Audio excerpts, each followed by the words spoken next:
then it rises something that has been coming up and you mention all the time. Mm-hmm. And even though you mention it and you say that it's not true, even though it still rises in me, Okay.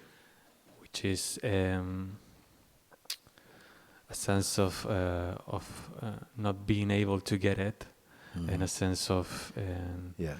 not deserving. Yeah. No, that is a thought now. You must recognize that is a thought or a thought feeling. And the mind will throw a lot of banana skins in your way if you decide to go on a way. But I'm not pointing about a way that you should go now. You are here. You see? It says, well, you know, it will put some subtle thing in. You're not to follow that. It's just a thought. I'm not sure if I got it. I is who? You see? So I is still burping up some trouble, you see. So now this I itself is phenomenal. You are more subtle than this phenomenal I. It feels like a pretending that I keep on holding on to. Yes. Now let's look at that, and please listen and insert yourself in his position in your own dialogue. Now you say, it feels like what? Say this one. A pretending Yeah. in which to which I keep holding on to. Yeah. That is also watched. There seems to be an I that now seems to only be pretending to be holding on to something. But this is still phenomenal. It's still watched. It's just a sensation, just thought. You see, this is what, if your I is itself a thought construct, then it will attract other thoughts, and you're never quite sure, or even more and more subtle thought, because only a thought can be intimidated by a thought. Only a thought. When you make yourself into a thought, then you will be intimidated by other thoughts. But you can watch every thought, even in its subtlest manifestation. And now the thought is there. You're cleaning yourself as you go. You're cleaning out. Now in the residence of I, something says, yes, but I see a subtle kind of something wants to pretend. But there is something here earlier than that that is not in the bubble of that movement. It cannot pretend. There's a part of you cannot pretend. It doesn't know about genuine or ingenuine. It's out of the totally out of the vocabulary of the mind, of the scope of the mind. Why would I deny its acceptance? Why would I not accept it? Why would I stop? You now don't exist. You don't exist. Only that is. Because if I keep on going, you still keep the I, but why would I? You don't have any reality. You finally, we ousted you. You also are thought. The consciousness had become the most subtle. It become the I thought. And all other thoughts can only come into some virility when they connect with the I thought. But originally the I is not a thought. Or you may call it the purest thought of God, you may call it. But I is not even so limited. I can come up to even the absolute, can still manifest as I. But this I that you speak now, you say, but why, maybe I still feel maybe something is pretending, you see. But for me, that doesn't mean nothing for me.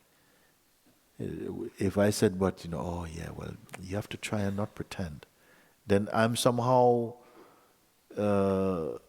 imparting a reality to that I that I know also this is also thought, that also thought must be seen and left.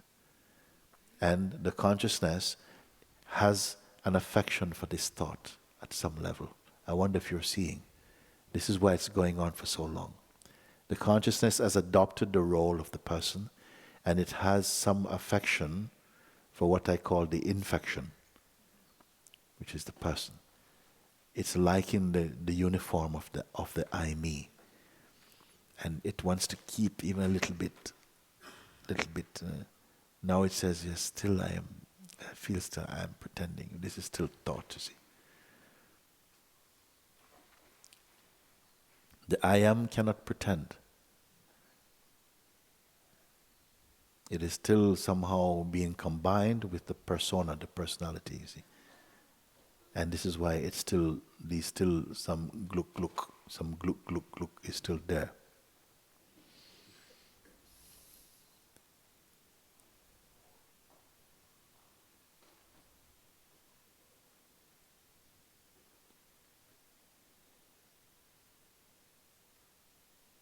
It's rare that we can have this kind of conversation on this planet, that we can look like this.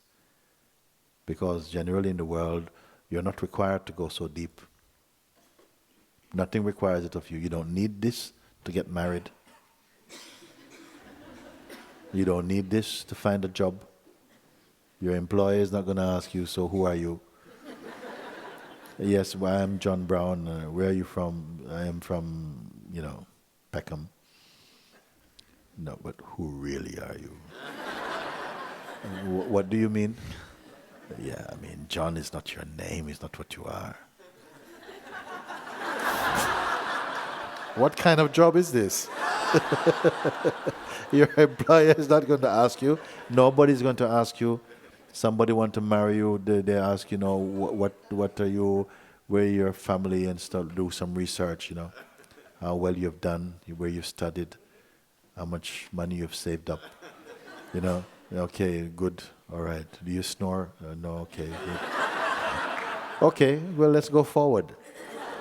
Nobody's going to go, do you know really who you are? Have you gone beyond your personality? No. Nobody asks you for any of this to be in this world. Where do you go for that? Nobody. Even church, they don't ask you. Temple, they don't ask you this. But here, it is asked now. Because you, your own self, invite this question in you. You invite this question. On some level, you brought this question up in yourself. You wanted to know. Maybe you forgot. But now your deepest wish, maybe you've had many wishes, and you have been living in answered prayers. But this wish now, its time has come. You wanted to find out, I want to know now, not what I can get, who I can get, but now I want to know who I am. And that brought you to satsang. You see? Now there's no after satsang. When you're directed here, you won't be redirected somewhere else now. Now you must solve it. This riddle of your own self. So finally this voice is still there. It was there. I don't know if it's still there now.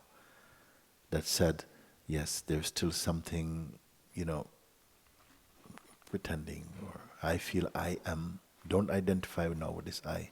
There is space left for you beyond this I, which is the person. Be there, you see. The only space you have as I is not a person.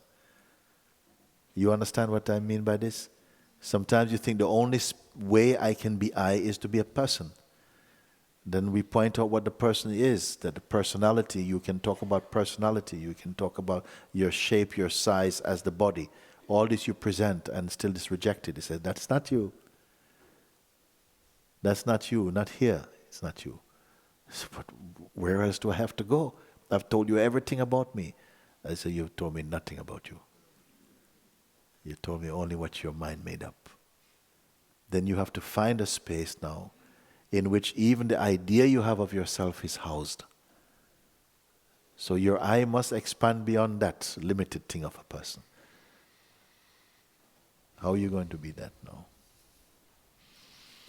Beyond the person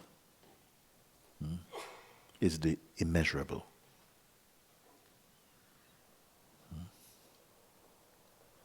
For a while you made your house, you made your room a very small room, a definable room. And you felt cozy. You decorated that room very well. But your spirit now has outgrown this room. So I can't live in this room now. This is why we keep moving from address to address. Because you get tired of this address, then you move to another address, isn't it?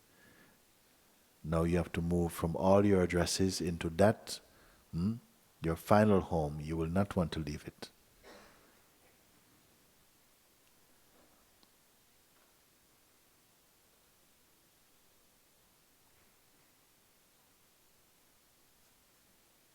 I am right here with you. Now what?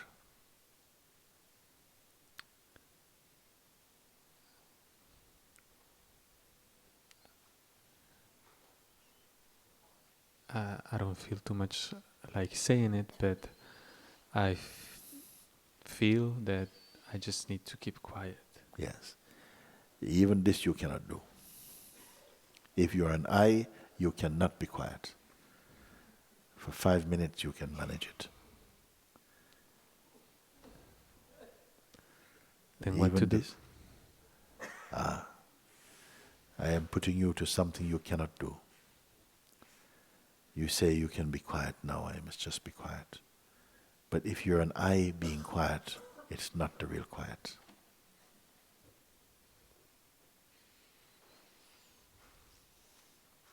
Find that which is effortless, not being quiet.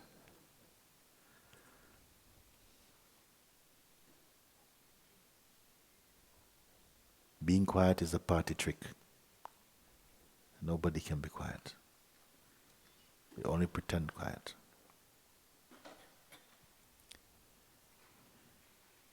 Come on.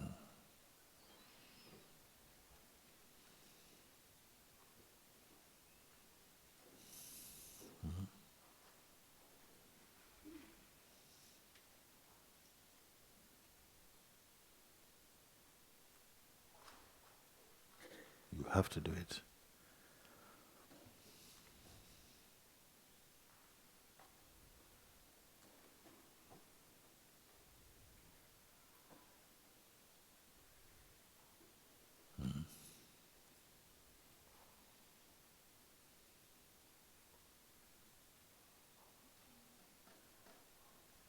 Now you're unable to admit something is inside your head, a kind of madness.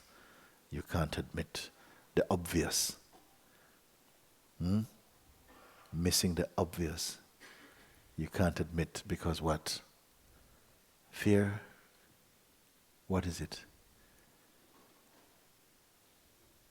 I'm trying to find out what it is.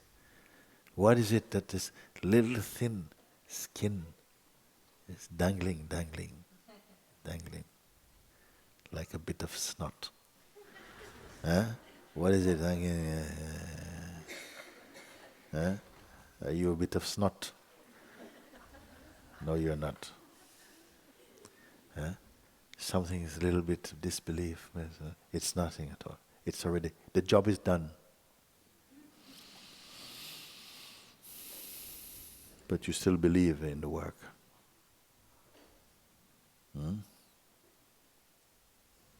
It said at the end of the war, where the Americans were fighting with the Japanese, a group of Japanese soldiers were living on an island, and they had completely entrenched themselves in. Yeah. Then the war came to an end. The generals met and they signed agreement, they shook hand, and the country celebrated. Yeah, peace at last. But these soldiers in the bush don't know nothing about it.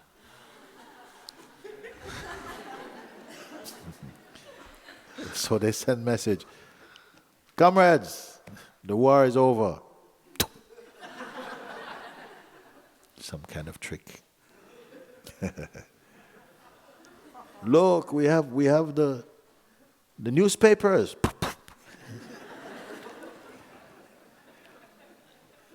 The war is over. But your mind, and you believe in it, you see. How did this war over? How did it come to be over?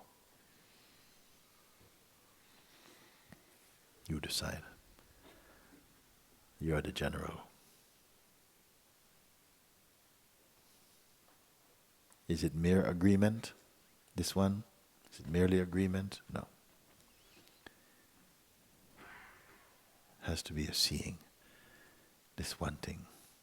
The most beautiful thing a human being can do.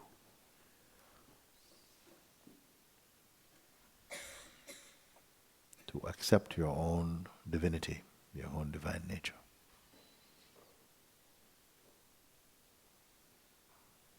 Maybe we become too good living in the bush.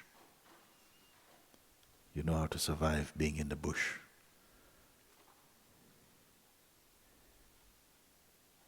Eating wild potatoes. You're quite good.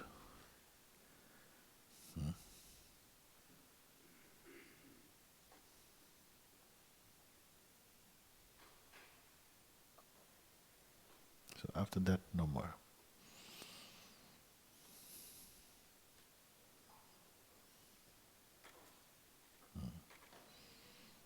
So I leave you like that. You go and ponder over it. Marinate in the juice of this moment. Let's see what emerges out of it. Thank you. Very good.